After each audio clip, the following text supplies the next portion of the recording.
मार्का हक सी और इंडिया का जोड़ा अग्रैशन सी, नाजायज़ हमला सी, बल्कि अपनी रवायत के मुताबिक ही उन्होंने ये काम किया सी, क्योंकि जिन्नियां भी जंगां पाकिस्तान दे नाल होईयां ने उहदे च उन्होंने हमेशा बगैर दस्सियों और खुफिया अंदाज च बड़े इंट्रीगर तरीके दे नाल उन्होंने अटैक किया पाकिस्तान के उत्ते। और लेकिन अल्लाह ताला दी एक बड़ी मैं कहना वा कि साढ़े ते बड़ा करम नवाई है, उन्होंने नवाजी है अल्लाह ताला दी कि हमेशा इंडिया नूं ओहदा जवाब जिहड़ा जिहड़ियां ख्वाहिशां लैके आए सन ओह पूरियां नहीं हुई। सही तो इंज मार्का हक दे विच गो बाज़ार ते बहुत खतरा वाली गल लगदी सी और इंडिया दे कोल जिहड़ी असले दी बहुत वड्डी तादाद सी, जब तो खास तौर ते जदों दे भारतीय जनता पार्टी और मोदी बरसर इकतदार आए सन और इन्हां दा टारगेट ही इहो ही सी कि पाकिस्तान नूं किसी भी तरीके दे नाल एक उन्हां दी हज़ीमत तो दचार किया जाए, पाकिस्तान नूं आलमी सतह दे विच एक उन्हां नूं एलिनेशन दे विच लैके जाया जाए और पाकिस्तान दे उत्ते एक टैररिस्ट स्टेट दा जिहड़ा ना ला के ते पाकिस्तान नूं आलमी अकवामे आलम तो बाहर किया जाए। और इहदे ते उन्होंने बहुत खर्च किया, बहुत फिल्मां बनाईयां, इंटरनेशनल लॉबिंग कीती, अरबां डॉलर जिहड़े ने प्रोपेगेंडा ते खर्च अपनी इस चलो प्रोपेगेंडे दे वार दे हद तक अपने अंदरूनी मुल्क तो किसी हद तक इहदे च कामयाब ने। असल सवाल है कि क्या वो अपने एक तो इंटरनेशनल सतह के उत्ते अपने मौकफ नूं साबित कर सके ने, यह भी एक क्वेश्चन है जिहदा जवाब है कि वो नहीं कर सके। दूसरा जिहड़ा मोस्ट इंपॉर्टेंट है कि जिहड़ी उन्हां दी मिलिटरी माइट सी, जिहदे बारे च उन्हां दा ख्याल सी कि एशिया की एक सब तो वड्डी फौज है ਉਹਦੇ ਚ शामिल है, यानी चीन तो बाद। तो दूसरे उन्होंने दी है कि भी सब तो मॉडर्न वैपनरी हैगी इस वक्त उन्होंने कोल एक तासर जिहड़ा है ना उन्होंने बनाया सी और ਉਹਦੇ बारे च किया भी गया सी, लोगों को नवीद दी गई सी कि जी असी अमरीका के तावन नाल यूरोपी यूनीयन के तावन नाल असी कर रहे हैं, फैक्ट्रियां ला रहे हैं। और फिर उन्होंने सब तो वध के राफेल त्यारे जिहड़े ने वो खरीदे और उन्हों का तासर यो ही सी और है भी सी कि वो नाकाबिले शिकस्त त्यारे समझे जा रहे सन उस वेले तक। और ये गल किसी हद तक ठीक सी कि कोई त्यारा मैदान जंग दे विच वो तबाह नहीं सी होया, डिग्या नहीं सी। राफेल दी एक क्वालिटी गिनी जा रही सी। दूसरा उन्होंने एक अपनी नेवी के उत्ते भी बड़ा सी कि उन्होंने नेवी ते बहुत खर्च किया, बहुत ज़्यादा पैसे लाए सन और उन्हों का ख्याल सी कि साडी नेवी भी असी नेवल साडी बर्तरी बहुत ज़्यादा है पाकिस्तान के उत्ते और असी पाकिस्तान नूं नेवल समुंदर चों भी घेर लांगे, फिजा चों भी घेर लांगे और साडे कोल जिहड़ी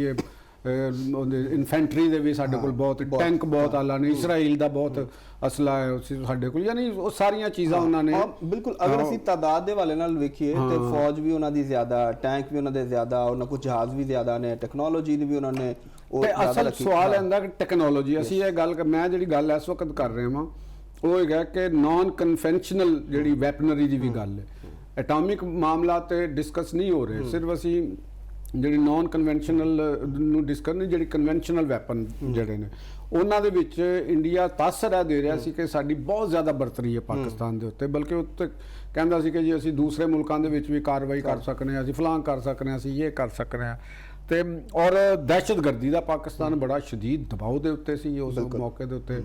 कि अफगानिस्तान के तालिबान की जिहड़ी सिचुएशन सी और उन्हां दे बारे ते जिहड़ा साडा मौकफ हुंदा सी वो शायद इंडिया दे नाल मिल के तासर दुनिया दे विच तस्लीम उस तरह नहीं सी हो रहा। तो इस दी वजह दे नाल ही जिहड़े इंडिया दे विच दहशतगर्दी के वाक़यात हुंदे सन उन्हां दे विच रॉ दी जिहड़ी इनपुट हुंदी सी और जिहड़े दूसरे नॉन स्टेट एक्टर्स जिहड़े पाकिस्तान के अंदर भी अफगानिस्तान भी पूरी दुनिया चो ऑपरेट कर रहे होंदे ने तो उन्हां दा एक नैटवर्क उन्हां दे नाल वबस्ता सी और उन्हां दे ही नैटवर्क के जरिए सानू पता चलता है कि उरी दे वाक़या भी होया, उहदा भी उन्होंने पाकिस्तान च लाया सी। हाँ बहुत पहले वाक़या होया सी ते पाकिस्तान दे लाया, तो फिर इस मार्का हक तो पहले जिहड़ा उन्हां दा पहलगाम दा जिहड़ा सब तो वड्डा वाक़या होया सी, उस वाक़े दे उत्ते हो तो गया, लेकिन बाज़ औकात तारीख का ऐसा मोड़ आंदा है कौमां दी जिंदगी दे विच भी और कि तुहाडीआं मनसूबाबंदियां एक टाइम और एक वक्त हुंदा है कि वो दुनिया दे उत्ते भी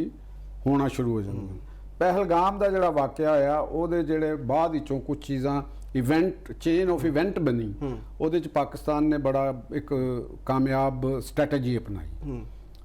यानी पाकिस्तान की स्ट्रैटेजी सफारती सतह के उत्ते ਉਹਦੇ ਚ ਪਾਕਿਸਤਾਨ ਨੇ ਬੜੀ ਸ਼ਾਰਪ ਅੰਦਾਜ਼ ਵਿੱਚ ਕੰਮ ਕੀਤਾ। ਸਾਡੀ ਸਫਾਰਤਕਾਰੀ ਨੇ, ਸਾਡੇ ਸਫੀਰਾਂ ਨੇ, ਸਾਡੇ ਮੀਡੀਆ ਨੇ, ਸਾਡੇ ਮੀਡੀਆ ਹਾਈਪ ਨੇ, ਔਰ ਮੀਡੀਆ ਦੇ ਜਿਹੜੇ ਸਾਡੇ ਜਰਨਲਿਸਟ ਹਨ, ਸਾਰੀ ਕਮਿਊਨਿਟੀ ਨੇ ਉਹਦਾ ਰਿਸਪੌਂਸਿਬਲ ਕੀਤਾ, ਇਫੈਕਟਿਵ ਕੀਤਾ, ਤਹਿਕੀਕਾਤ ਤੇ ਮਬਨੀ ਕੀਤਾ। ਯਾਨੀ ਲੋਕਾਂ ਨੂੰ ਦੱਸਿਆ ਗਿਆ, ਆਲਮੀ ਹਕੂਮਤਾਂ ਨੂੰ ਇਹ ਵਾਜ਼ੇ ਹੋਇਆ ਕਿ ਉਧਰ ਦਹਿਸ਼ਤਗਰਦੀ ਹੁੰਦੀ ਹੈ ਤੇ ਨਾਲ ਹੀ ਉਹ ਪਾਕਿਸਤਾਨ ਦਾ ਨਾਮ ਲੈਣਾ ਸ਼ੁਰੂ ਕਰ ਦਿੰਦੇ, ਜਿਹੜਾ ਉਹਨਾਂ ਨੇ ਵਾਵੇਲਾ ਸ਼ੁਰੂ ਕਰਤਾ, ਇਲਜ਼ਾਮ ਪਾਕਿਸਤਾਨ ਦੇ ਲਾਤਾ ਕਿ ਪਾਕਿਸਤਾਨ ਦੇ ਉੱਤੇ। ਇਹਦੇ ਨਾਲ ਨਾ ਦੁਨੀਆ ਨੂੰ, ਜਿਹੜੇ ਦੁਨੀਆ ਦਾ ਮੀਡੀਆ ਸੀ, ਉਹਨਾਂ ਦੇ ਵਿੱਚ ਇੱਕ ਰਾਏ ਇਹ ਜ਼ਰੂਰ ਡਿਵੈਲਪ ਹੋਈ ਕਿ ਯਾਰ ਇਹ ਗੱਲ ਤੇ ਠੀਕ ਹੈ ਕਿ ਵਾਕਿਆ ਹੋਇਆ ਹੈ, ਔਰ ਤੁਸੀਂ ਉਹਨਾਂ ਨੂੰ ਪਾਕਿਸਤਾਨ ਨਾਲ ਫੌਰੀ ਤੌਰ ਤੇ ਮਨਸੂਬ ਵੀ ਕਰ ਦਿੱਤਾ ਔਰ ਤੁਸੀਂ ਉਹਦੀ ਜਿਹੜੀ ਹੈ ਉੱਥੇ ਸਿਕਿਉਰਿਟੀ ਫੋਰਸਿਸ ਵੀ ਨਜ਼ਦੀਕ ਮੌਜੂਦ ਨੇ, ਕੋਈ ਬਹੁਤ ਜ਼ਿਆਦਾ ਫਾਸਲੇ ਤੇ ਨਹੀਂ ਹੈਗੀਆਂ, ਔਰ ਉਹਨਾਂ ਨੇ ਉਹਨੂੰ ਐਕਸ਼ਨ ਵੀ, ਔਰ ਬੜੀ ਇਤਮਾਨਾਨ ਦੇ ਨਾਲ ਉਹ ਜਿਹੜੇ 4-5 ਉੱਥੇ ਦਹਿਸ਼ਤਗਰਦ ਸਨ ਉਹ ਆਪਣਾ ਕੰਮ ਕਰਦੇ ਰਹੇ ਨੇ ਤੇ ਕਿਸੇ ਨੂੰ ਕੋਈ ਇਤਲਾਹ ਨਹੀਂ। ਇੰਡੀਆ ਇੰਨਾ ਉਹਨਾਂ ਦਾ ਇੰਟੈਲੀਜੈਂਸ ਨੈਟਵਰਕ ਹੈ, ਇੰਨਾ ਉਹਨਾਂ ਦਾ ਦੁਨੀਆ ਦੇ ਵਿੱਚ ਤਾਸਰ ਜਾ ਰਿਹਾ ਸੀ ਕਿ ਸਾਡੀ ਸਿਕਿਉਰਿਟੀ ਜਿਹੜੀ ਉਹ ਚੱਪੇ ਤੇ ਵੇ ਕਸ਼ਮੀਰ ਦੇ ਉੱਤੇ, ਤੇ ਇਸ ਦੇ ਬਾਵਜੂਦ ਵੀ ਇਹ ਵਾਕਿਆ ਹੋ ਗਿਆ। ਤੇ ਇੱਥੋਂ ਉਹਨਾਂ ਨੂੰ ਖਾਸੀ ਹੱਦ ਤੱਕ ਇੱਕ ਪਹਿਲੀ ਦਫਾ ਇੱਕ ਰੈਜ਼ਿਸਟੈਂਸ ਹੋਈ, ਔਰ ਉਹਨਾਂ ਦੇ ਮੀਡੀਆ ਦਾ ਵੀ ਇੱਕ ਬੜਾ ਇਨਫਲਕਸ ਬੜਾ ਜ਼ੋਰ ਦੇ ਨਾਲ ਹੋਇਆ, ਬੜੀ ਤੇਜ਼ੀ ਦੇ ਨਾਲ ਹੋਇਆ ਕਿ ਵੀ ਪਾਕਿਸਤਾਨ ਦੇ ਉੱਤੇ ਜਿਸ ਤਰ੍ਹਾਂ ਇੱਕ ਮੀਡੀਆ ਦਾ ਇੱਕ ਅਟੈਕ ਹੋ ਜਾਂਦਾ ਹੈ। 5th ਜਨਰੇਸ਼ਨ ਵਾਰ ਦਾ ਜਿਹੜਾ ਇੱਕ ਬੜੀ ਵੱਡੀ ਉਹ ਵਾਰ ਹੋਈ ਉਸਦੇ ਵਿੱਚ ਨਾ। ਸਭ ਉਹ ਜਿਹੜੀ ਤੁਸੀਂ ਗੱਲ ਕੀਤੀ ਨਾ ਕਿ ਉਹਦੇ ਚ ਪਾਕਿਸਤਾਨ ਦਾ ਜਿਹੜਾ ਕਾਊਂਟਰ ਨੈਰੇਟਿਵ ਸੀ ਉਹ ਬੜਾ ਬਿਹਤਰੀਨ ਪਾਕਿਸਤਾਨ ਸਟ੍ਰੈਟਜੀ ਦੀ। ਪਾਕਿਸਤਾਨ ਨੇ ਪਹਿਲੇ ਤੇ ਕਿਹਾ ਕਿ ਇਲਜ਼ਾਮ ਨੂੰ ਰੱਦ ਕੀਤਾ, ਫਿਰ ਕਿਹਾ ਠੀਕ ਹੈ ਤਹਿਕੀਕਾਤ ਚ ਤਾਮਨ ਕਰਨਾ, ਔਰ ਅਸੀਂ ਕਿਹਾ ਕਿ ਅਸੀਂ ਨਾਲ ਅਸੀਂ ਤਹਿਕੀਕਾਤ ਅਸੀਂ ਆਪਣੀ ਟੀਮ ਭੇਜ ਦਿੰਦੇ। ਦੇਖੋ ਇਹ ਬੜੀ ਵੱਡੀ ਗੱਲ ਸੀ, ਥਰਡ ਪਾਰਟੀ ਇਵੈਲੂਏਸ਼ਨ ਕਰਾ ਲਓ। ਇੱਥੋਂ ਲੋਕਾਂ ਨੂੰ ਆਲਮੀ ਅਕਵਾਮੇ ਆਲਮ ਨੂੰ ਇਸ ਚੀਜ਼ ਦਾ ਪਤਾ ਚੱਲਿਆ ਕਿ ਯਾਰ ਅਗਰ ਕੋਈ ਬੰਦਾ ਜਾਂ ਕੋਈ ਮੁਲਕ ਅਗਰ ਖੁਦ ਕੋ ਉਹਦੇ ਨੂੰ ਸ਼ੁਬਾ ਹੋਵੇ ਕਿ ਯਾਰ ਕੋਈ ਸਾਡੇ ਅੰਦਰੋਂ ਨਾ ਕੋਈ ਇਹੋ ਜਿਹੀ ਚੀਜ਼ ਹੋਵੇ ਤੇ ਉਹ ਐਡੀ ਵੱਡੀ ਆਫਰ ਨਹੀਂ ਕਰ ਸਕਦਾ, ਕਦੇ ਵੀ ਨਹੀਂ ਕਰ ਸਕਦਾ। ਉਹਨੂੰ ਪਤਾ ਹੈ ਕਿ ਵੀ ਯਾਰ ਇਹ ਮਾਮਲਾ ਗੜਬੜ ਹੋ ਗਿਆ ਤੇ ਫਿਰ ਸਾਡੇ ਤੇ ਫਰਾਰ ਮੁਮਕਿਨ ਨਹੀਂ ਹੋਏਗਾ ਤੇ ਅਸੀਂ ਨਹੀਂ ਕਰ ਸਕਦੇ। ਔਰ ਪਾਕਿਸਤਾਨ ਸਟਿਲ ਆਪਣੇ ਇਸ ਮੌਕਫ ਤੇ ਕਾਇਮ, ਯਾਨੀ ਆਫਟਰ 1 ਈਅਰ ਵੀ ਪਾਕਿਸਤਾਨ ਇਸ ਮੌਕਫ ਤੇ ਕਾਇਮ ਹੈ ਕਿ ਜਨਾਬ ਅਸੀਂ ਆਪਣੀ ਇਨਵੈਸਟੀਗੇਸ਼ਨ ਤੁਸੀਂ ਸਾਡੇ ਨਾਲ ਵੀ ਸ਼ੇਅਰ ਕਰੋ, ਅਸੀਂ ਤੁਹਾਡੇ ਨਾਲ ਸ਼ੇਅਰ ਕਰਨੇ ਆ ਕੇ ਬੈਠੋ, ਪਤਾ ਚੱਲੇ ਕਿ ਵੀ ਇਹ ਕੌਣ ਲੋਕ ਨੇ, ਕੀ ਨੇ, ਤਾਂ ਕਿ ਇਹਨਾਂ ਦਾ ਕਨੈਕਸ਼ਨ ਅਗਰ ਵਿਦਿਨ ਦੀ ਸਟੇਟ ਕੋਈ ਇੰਡੀਆ ਦੇ ਅੰਦਰ, ਦੇਖੋ ਇੰਡੀਅਨ ਐਸਟੈਬਲਿਸ਼ਮੈਂਟ ਦਾ ਵੀ ਤੇ ਇੱਕ ਬੜੀ ਵੱਡੀ ਇੱਕ ਜ਼ਿੰਮੇਵਾਰੀ ਹੈ ਨਾ ਕਿ ਅਗਰ ਰॉ ਕਰ ਰਹੀ ਹੈ, ਅਗਰ ਉਹਨਾਂ ਦੀ ਸਟੇਟ ਦੇ ਅੰਦਰ, ਇਹਦਾ ਮਤਲਬ ਹੈ ਕਿ ਫਿਰ ਉੱਥੇ ਵੀ ਸਟੇਟ ਵਿਦਿਨ ਸਟੇਟ ਹੈ ਵੇ, ਔਰ ਉਹ ਸਟੇਟ ਨੂੰ ਦੱਸਿਓ ਬਗੈਰ ਕੁਝ ਉੱਥੇ ਆਪਣੀ ਕੋਈ ਐਲੀਮੈਂਟ ਐਸਾ ਜਿਹੜਾ ਮਨਮਾਨੀ ਕਰ ਰਿਹਾ ਹੈ ਔਰ ਉਹ ਇੰਡੀਆ ਦੀ ਸਲਾਮਤੀ ਦੇ ਨਾਲ ਖੇਲ ਰਿਹਾ ਹੈ, ਇੰਡੀਅਨ ਪੀਪਲਸ ਦੇ ਜਿਹੜੇ ਇੰਟਰਸਟ ਨੇ ਉਹਨਾਂ ਨੂੰ ਖਤਰੇ ਦੇ ਵਿੱਚ ਪਾ ਰਿਹਾ ਹੈ, ਤੇ ਉਹ ਆਪਣੀ ਉਹਨਾਂ ਦਾ ਵੀ ਬੇਨਕਾਬ ਹੋਣਾ ਤੇ ਬਹੁਤ ਜ਼ਰੂਰੀ ਹੈ ਨਾ। ਤੇ ਅਗਰ ਇੱਥੋਂ ਹੀ ਫਿਰ ਸ਼ੁਭਾ ਪੈਂਦਾ ਕਿ ਜੇ ਅਗਰ ਉਹਨਾਂ ਨੇ ਐਕਸੈਪਟ ਨਹੀਂ ਕੀਤੀ ਤੇ ਉਹਨਾਂ ਦੇ ਜਿਹੜਾ ਨਾ ਦਾੜੀ ਦੇ ਵਿੱਚ ਜਾਂ ਉਹਨਾਂ ਦੀ ਬਗਲ ਦੇ ਵਿੱਚ ਜਾਂ ਅੱਖ ਦੇ ਵਿੱਚ ਸ਼ਤੀਰ ਹੈ ਜਿਹੜਾ ਵੀ ਹੋ ਗਿਆ ਕਿ, ਔਰ ਮੋਦੀ ਵਰਗਾ ਜਿਹੜੀ ਉਹਨਾਂ ਦੇ ਕਰੈਕਟਰ ਹੈ ਔਰ ਉਹਨਾਂ ਦੀ ਜਿਹੜੀ ਉਹਨਾਂ ਦੇ ਸਾਥੀਆਂ ਦਾ ਜਿਹੜਾ ਕਰੈਕਟਰ ਹੈ ਉਹ ਵੀ ਬੜਾ ਨੈਗੇਟਿਵ, ਹਮੇਸ਼ਾ ਤੋਂ ਨੈਗੇਟਿਵ। ਉਹਨਾਂ ਨੂੰ ਤੁਸੀਂ ਵਜ਼ਾਰਤ ਆਲਾ ਤੋਂ ਲੈ ਲਓ ਨਾ, ਜਦੋਂ ਗੁਜਰਾਤ ਦੇ ਚੀਫ ਮਿਨਿਸਟਰ ਸੀ, ਪੂਰੀ ਸਿਆਸਤ ਹੀ ਉਸੇ ਤੋਂ ਹੀ ਉਹ ਚਲੀ ਆ ਰਹੀ ਹੈ, ਐਂਟੀ ਪਾਕਿਸਤਾਨ ਮੂਵ, ਐਂਟੀ ਮੁਸਲਿਮ ਮੂਵ, ਐਂਟੀ ਮਾਈਨੋਰਿਟੀਜ਼ ਦੇ ਉੱਤੇ, ਮਤਲਬ ਕਦੇ ਕ੍ਰਿਸਚੈਨਿਟੀਜ਼ ਦੇ ਖਿਲਾਫ, ਕਦੇ ਸਿੱਖਾਂ ਦੇ ਖਿਲਾਫ, ਕਦੇ ਬੁੱਧਿਸਟਾਂ ਦੇ ਖਿਲਾਫ, ਕਦੇ ਮੁਸਲਮਾਨਾਂ ਦੇ ਖਿਲਾਫ। ਯਾਨੀ ਉਹ ਇੱਕ ਐਸੀ ਉਹਨਾਂ ਨੇ ਮਾਹੌਲ ਬਣਾਇਆ ਜਿਹਦੇ ਵਿੱਚ ਉਹਨਾਂ ਨੇ ਦੱਸਣ ਦੀ ਕੋਸ਼ਿਸ਼ ਕੀਤੀ ਉਹਨਾਂ ਦੇ ਸਾਥੀਆਂ ਨੇ ਕਿ ਇੰਡੀਆ ਜਿਹੜਾ ਹੈ ਉਹ ਸਿਰਫ ਉੱਥੇ ਹਿੰਦੂਆਂ ਦੀ ਜਗ੍ਹਾ ਹੈ, ਉੱਥੇ ਕਿਸੇ ਦੀ ਵੀ ਕੋਈ ਕਰੀਅਰ ਚੀਜ਼ ਵੀ ਸ਼ਾਮਿਲ ਕਰ ਲਓ ਕਿ ਇਹ ਜਿਹੜਾ ਪਾਕਿਸਤਾਨ ਦੇ ਮੌਕਫ ਦੀ ਦੁਨੀਆ ਨੇ ਤਾਇਦ ਕੀਤੀ ਪਹਿਲਗਾਮ ਫਾਲਸ ਫਲੈਗ ਆਪਰੇਸ਼ਨ ਤੋਂ ਬਾਅਦ, ਤੇ ਇਹਦੇ ਚ ਇਸ ਤੋਂ ਪਹਿਲੇ ਕੈਨੇਡਾ ਜਿਹੜੇ ਸਿੱਖ ਲੀਡਰ ਨੂੰ ਵੀ ਮਰਡਰ ਕੀਤਾ ਗਿਆ ਸੀ, ਉਹ ਫਿਰ ਕੈਨੇਡਾ ਪ੍ਰਾਈਮ ਮਿਨਿਸਟਰ ਨੇ ਵੀ ਕਿਹਾ ਇੰਡੀਆ ਦੇ ਉੱਤੇ, ਤੇ ਇਹ ਜਿਹੜੇ ਸੀਰੀਜ਼ ਆਫ ਇਵੈਂਟਸ ਨੇ ਉਹਨੇ ਦੁਨੀਆ ਦੀ ਅੱਖਾਂ ਖੋਲੀਆਂ ਤੇ ਭਾਰਤ ਦਾ ਨਹੀਂ ਉਹਦੇ ਚ ਬਹੁਤ ਖੋਲਿਆ। ਦੇਖੋ ਜਿਹੜੇ ਪ੍ਰਾਈਮ ਮਿਨਿਸਟਰ ਸਨ, ਜਿਹੜੇ ਸਾਬਕਾ ਪ੍ਰਾਈਮ ਮਿਨਿਸਟਰ ਸਨ ਕੈਨੇਡਾ ਦੇ, ਉਹਨਾਂ ਦੇ ਨਾਲ ਤੇ ਬਹੁਤ ਇਖਤਲਾਫ ਹੋਇਆ ਸੀ, ਇਸੇ ਗੱਲ ਤੋਂ ਹੀ ਹੋਇਆ ਸੀ ਕਿ ਉਹਨਾਂ ਨੇ ਇਸ ਚੀਜ਼ ਨੂੰ ਬਹੁਤ ਕਿਹਾ ਸੀ ਕਿ ਅਸੀਂ ਆਪਣੇ ਮੁਲਕ ਦੇ ਵਿੱਚ ਇਸ ਕਿਸਮ ਦੀ ਟਾਰਗੇਟ ਕਿਲਿੰਗ ਦੀ ਇਜਾਜ਼ਤ ਨਹੀਂ ਦਿੱਤੀ ਜਾਏਗੀ ਔਰ ਤੁਹਾਡੀ ਸਟੇਟ ਮੁਲਵਸ ਹੈ ਉਹਦੇ ਚ। ਯਾਨੀ ਇੱਕ ਕ੍ਰਿਮੀਨਲ ਐਕਟ ਹੁੰਦਾ, ਕਿਸੇ ਕ੍ਰਿਮੀਨਲ ਗਰੋਹ ਦੀ ਤਰਫੋਂ ਹੋ ਜਾਣਾ, ਉਹਦੇ ਚ ਰਿਆਸਤ ਦਾ ਕੋਈ ਕਸੂਰ ਨਹੀਂ ਹੁੰਦਾ, ਉਹਨਾਂ ਦੀ ਗਵਰਨਮੈਂਟ ਦਾ ਕੋਈ ਕਸੂਰ ਨਹੀਂ ਹੁੰਦਾ। ਲੇਕਿਨ ਜਿਸਲੇ ਇਸ ਤਰ੍ਹਾਂ ਦੀ ਐਵੀਡੈਂਸ ਆ ਜਾਣ ਕਿ ਇਹ ਬਕਾਇਦਾ ਇੱਕ ਏਜੰਸੀ ਦੀ ਤਰਫੋਂ ਪਲਾਨ ਕੀਤਾ ਗਿਆ ਤੇ ਉਹਨਾਂ ਦੇ ਏਜੰਟਸ ਨੇ ਇਹ ਕੰਮ ਕੀਤਾ ਹੈ, ਤੇ ਇਹਨੂੰ ਤੇ ਕੋਈ ਸਟੇਟ ਜਿਹੜੀ ਹੈ ਨਾ ਉਹ ਮਾਫ ਵੀ ਨਹੀਂ ਕਰ ਸਕਦੀ ਔਰ ਨਾ ਇਹਦੇ ਤੋਂ ਨਜ਼ਰਾਂ ਚੁਰਾ ਸਕਦੀ ਹੈ, ਚਾਹੇ ਤੁਹਾਡੇ ਆਪਸ ਵਿੱਚ ਜਿੰਨੇ ਮਰਜ਼ੀ ਅੱਛੇ ਤਾਲੁਕਾਤ ਨੇ। ਤੇ ਉਹ ਕੈਨੇਡਾ ਦੇ ਜਿਹੜੇ ਜਸਟਿਨ ਟਰੂਡੋ ਨੇ ਉਹਨਾਂ ਨੇ ਇਹਦੇ ਤੇ ਮੌਕਫ ਲਿਆ ਔਰ ਉਹਨਾਂ ਨੇ ਨਹੀਂ ਲਿਆ, ਇਹ ਅਮਰੀਕਾ ਨੇ ਵੀ, ਤੁਹਾਨੂੰ ਯਾਦ ਹੋਏਗਾ ਕਿ ਅਮਰੀਕਾ ਨੇ ਵੀ ਲਿਆ, ਉੱਥੇ ਵੀ ਇਹਨਾਂ ਨੇ ਹਰਕਤ ਕਰਨ ਦੀ ਕੋਸ਼ਿਸ਼ ਕੀਤੀ ਹੈ ਔਰ ਇਹਨਾਂ ਨੇ ਯੂਰਪ ਦੇ ਅੰਦਰ ਵੀ ਇਹ ਹਰਕਤ ਕਰਨ ਦੀ ਕੋਸ਼ਿਸ਼ ਕੀਤੀ ਆਪਣੇ ਬੰਦਿਆਂ ਨੂੰ ਜਿਹੜੇ ਇੰਡੀਆ ਦੀ ਹਕੂਮਤ ਦੇ ਖਿਲਾਫ ਸਨ ਜਾਂ ਇੰਡੀਅਨ ਗਵਰਨਮੈਂਟ ਦੇ ਉੱਤੇ ਤਨਕੀਦ ਕਰ ਰਹੇ ਸਨ, ਉਹਨਾਂ ਲੋਕਾਂ ਨੂੰ ਇਹਨਾਂ ਨੇ ਬੈਰੂਨੇ ਮੁਲਕ ਜਾ ਕੇ ਕਤਲ ਕੀਤਾ ਔਰ ਡੈਥ ਸਕੁਆਡ ਬਣਾਏ ਨੇ, ਸਟਿਲ ਵਰਕਿੰਗ ਡੈਥ ਸਕੁਆਡ। ਇਹ ਉਹਨਾਂ ਨੇ ਇਸਰਾਈਲ ਦੇ ਕੋਲੋਂ ਇਹ ਚੀਜ਼ ਸਿੱਖੀ ਉਹਨਾਂ ਨੇ ਜਾਂ ਉਹਨਾਂ ਦੇ ਕੋਲੋਂ ਆਈਡੀਆ ਲਿਆ ਜਾਂ ਇਸਰਾਈਲ ਵਾਲਿਆਂ ਨੇ ਉਹਨਾਂ ਨੂੰ ਦੱਸਿਆ। ਤੇ ਅੱਜ ਵੀ ਜਿਹੜੀ ਸਾਡੀ ਤੁਹਾਨੂੰ ਯਾਦ ਦੇਖੀ ਵੀ ਹੋਣੀ ਹੈ, ਸਾਰਿਆਂ ਨੇ ਦੇਖੀ ਆ ਜਿਹੜੀ ਬਰੀਫਿੰਗ ਹੋਈ ਹੈ ਅੱਜ DGISPR ਦੀ ਔਰ ਦੀਗਰ ਸਾਡੇ ਅਫਸਰਾਨ ਨੇ ਜੋ ਸੂਰਤ ਹਾਲ ਉਹਨਾਂ ਨੇ ਇਸ ਚੀਜ਼ ਨੂੰ ਸਾਰੀ ਨੂੰ ਮੁਕੰਮਲ ਪਿਕਚਰ ਜਿਹੜੀ ਨਾ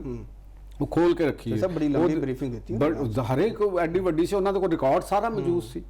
ਦੇਖੋ ਇਹ ਇੱਕ ਆਫੀਸ਼ੀਅਲ ਸਟੇਟਮੈਂਟਾਂ ਸਨ, ਇਹ ਕੋਈ ਅੰਦਾਜ਼ੇ ਨਹੀਂ ਸਨੇਗੇ, ਇਹ ਕੋਈ ਕਿਆਸ ਰਾਈਆਂ ਨਹੀਂ ਸਨੇਗੀਆਂ, ਇਹ ਆਫੀਸ਼ੀਅਲ ਸਟੇਟਮੈਂਟ ਹੈ, ਰਿਕਾਰਡ ਦੇ ਉੱਤੇ ਗੱਲ ਹੈਗੀ ਇਸ ਚੀਜ਼ ਦੇ ਉੱਤੇ। ਇੰਡੀਅਨ ਮੀਡੀਆ ਨੇ ਪ੍ਰੋਪੇਗੈਂਡਾ ਸਾਡੇ ਖਿਲਾਫ ਜਾਰੀ ਰੱਖਿਆ ਹੈ, ਅਫਗਾਨਿਸਤਾਨ ਦੇ ਮੀਡੀਆ ਨੇ, ਤਾਲਿਬਾਨ ਰਜੀਮ ਨੇ ਪਾਕਿਸਤਾਨ ਦੇ ਖਿਲਾਫ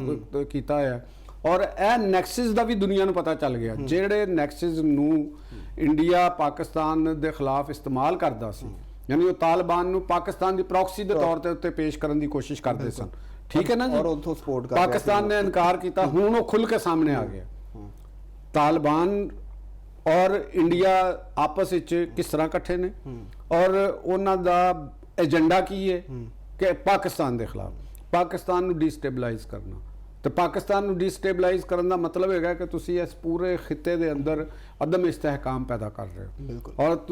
ਇੱਥੋਂ ਵੀ ਸਾਬਤ ਹੋ ਗਿਆ ਕਿ ਇੰਡੀਅਨ ਜਿਹੜੀ ਹੈ ਬਕਾਇਦਾ ਐਸਟੈਬਲਿਸ਼ਮੈਂਟ ਸਟੇਟ ਉਹ ਟੈਰਰਿਸਟਾਂ ਨੂੰ ਅਮਦਾਦ ਦੇ ਰਹੀ ਹੈ, ਦੁਨੀਆ ਦੇ ਨੋਨ ਟੈਰਰਿਸਟਾਂ ਨੂੰ ਅਮਦਾਦ ਦੇ ਰਹੀ ਹੈ। ਉਹ ਫ੍ਰੀ ਵਰਲਡ ਦੇ ਨਾਲ ਜਿਸਲੇ ਵੀ ਮੌਕਾ ਆਇਆ ਇੰਡੀਆ ਉਹਨਾਂ ਦੇ ਨਾਲ ਨਹੀਂ ਚੱਲਿਆ, ਚਾਹੇ ਕੋਈ ਵੀ ਮੌਕਾ ਹੋਵੇ। ਹੁਣ ਤਾਂ ਇਹਨਾਂ ਦਾ ਪਤਾ ਚੱਲ ਗਿਆ ਨਾ ਕਿ ਉਹ ਅਮਰੀਕਾ ਦੇ ਕੋਲੋਂ ਵੀ ਮਫਾਦਾਤ ਲੈ ਰਹੇ ਸਨ, ਰਸ਼ੀਆ ਕੋਲੋਂ ਵੀ ਮਫਾਦਾਤ ਲੈ ਰਹੇ ਸਨ, ਪਾਕਿਸਤਾਨ ਦੇ ਜਿਹੜੇ UAE ਦੇ ਔਰ ਦੀਗਰ ਅਰਬ ਗਲਫ ਕੰਟਰੀਜ਼ ਸਨ ਉਹਨਾਂ ਕੋਲੋਂ ਵੀ ਮਫਾਦਾਤ ਲੈ ਰਹੇ ਸਨ, ਈਰਾਨ ਕੋਲੋਂ ਵੀ ਮਫਾਦਾਤ ਲੈ ਰਹੇ ਸਨ ਔਰ ਵਿੱਚੋਂ ਤਾਲਿਬਾਨ ਦੇ ਨਾਲ ਮਿਲ ਕੇ ਟੈਰਰਿਜ਼ਮ ਵੀ ਕਰਵਾ ਰਹੇ ਸਨ। ਹੁਣ ਦੇਖੋ ਨਾ ਉਹਨਾਂ ਦੀ ਮਕਾਰੀ ਅਯਾਂ ਹੋ ਗਈ ਪੂਰੀ ਦੁਨੀਆ ਤੇ, ਠੀਕ ਹੈ। ਹੁਣ ਇਹ ਉਹਨਾਂ ਨੂੰ ਮਸਲਾ ਬਣਿਆ ਹੁਣ ਇਸ ਵੇਲੇ, ਕਿਉਂਕਿ ਇਹ ਇੰਨਾ ਕੁ ਮਤਲਬ ਕਿ ਓਪਨ ਸੀਕ੍ਰੇਟ ਬਣ ਗਿਆ ਕਿ ਉਹਦੇ ਤੋਂ ਉਹ ਹੁਣ ਇਨਕਾਰ ਨਹੀਂ ਕਰ ਸਕਦੇ। ਅੱਜ ਉਹਦੀ ਵਜ੍ਹਾ ਤੁਹਾਨੂੰ ਨਜ਼ਰ ਆ ਰਹੀ ਹੈ ਕਿ ਇੰਡੀਆ ਐਡੇ ਵੱਡੇ ਦੁਨੀਆ ਦੇ ਵਿੱਚ ਬੁਹਰਾਨ ਜਨਮ ਲਿਆ, ਖਾਸ ਤੌਰ ਤੇ